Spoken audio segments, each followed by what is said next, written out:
Bismillahirrahmanirrahim. Assalamualaikum warahmatullahi wabarakatuh. Sebelumnya perkenalkan kami dari kelompok 2. Saya Abdullah Muafi sebagai ketua kelompok dengan NIM 21011100024 dengan rekan saya yaitu Saudari Nur Syarimah, Muhimatul Hidayah, Nana Eka Wijayanti, dan Nur Lailatul Mutfaidah. Di sini kami akan membahas salah satu kasus tentang pembunuhan yang terjadi pada anak usia 12 tahun yang terjadi tidak jauh dari rumah korban. Kemudian kasus ini terjadi pada hari Rabu tanggal 20 Oktober kemarin di kota Cimahi, Provinsi Jawa Barat. Untuk penjelasan lebih lanjut akan disampaikan oleh Saudari Nur Syarimah. Baik, saya akan menyampaikan kronologi dari kasus penusukan anak umur 12 tahun di Cimahi.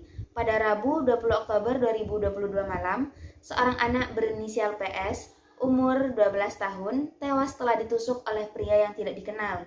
PS ditusuk di lokasi yang tak jauh dari rumahnya, di Jalan Mukodar, RT 0407, Kelurahan Cibareum, Kecamatan Cimahi Selatan, Kota Cimahi, Jawa Barat. Pelaku penusukan sempat terekam dalam kamera CCTV yang terpasang di salah satu rumah warga.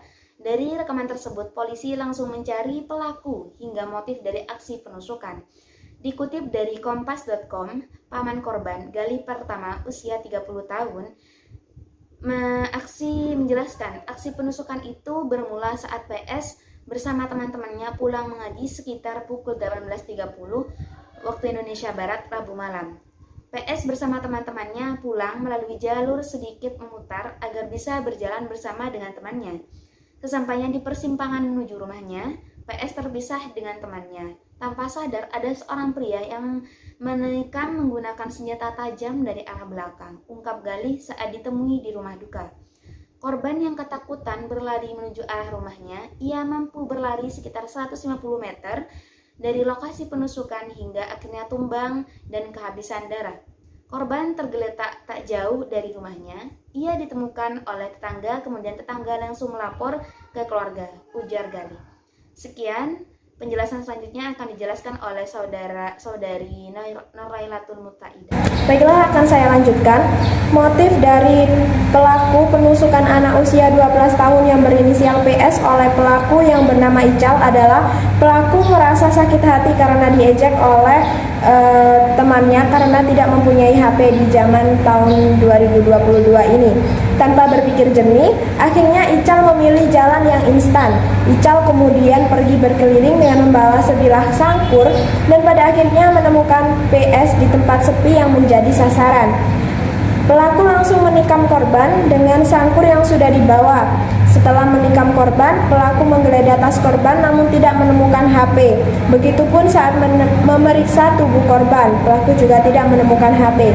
Karena sudah terlanjur melakukan kekerasan kepada si PS, akhirnya pelaku melarikan diri. Ical ditangkap, motor dan pakaiannya dijadikan sebagai barang bukti. Selanjutnya akan dilanjutkan oleh saudara Nana. Baik, saya akan melanjutkan dari penjelasan dari Laila. Kelompok kami kontra terhadap kasus motif pembunuhan yang tidak manusiawi hanya karena diolok-olok atau diejek karena pelaku terus meminjam handphone dari temannya sehingga korban membunuh anak umur 12 tahun untuk mendapatkan handphone dengan cara instan. Tetapi korban pada saat itu tidak membawa handphone sehingga nyawa anak 12 tahun itu melayang dan pelaku tidak mendapatkan handphone tersebut. Selanjutnya akan disampaikan oleh saudari Muhimatul Hidayah.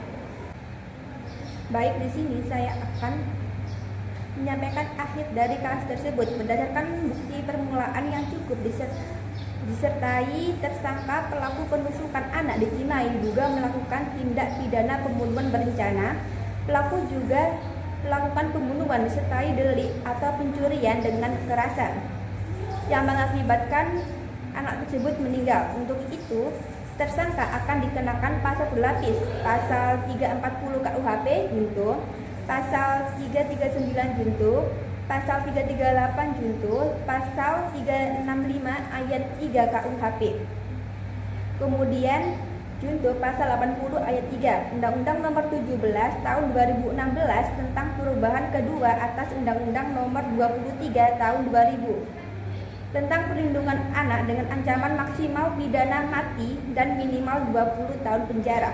Sekian penyampaian kasus dari kelompok kami, kurang lebihnya mohon maaf. Wassalamualaikum warahmatullahi wabarakatuh.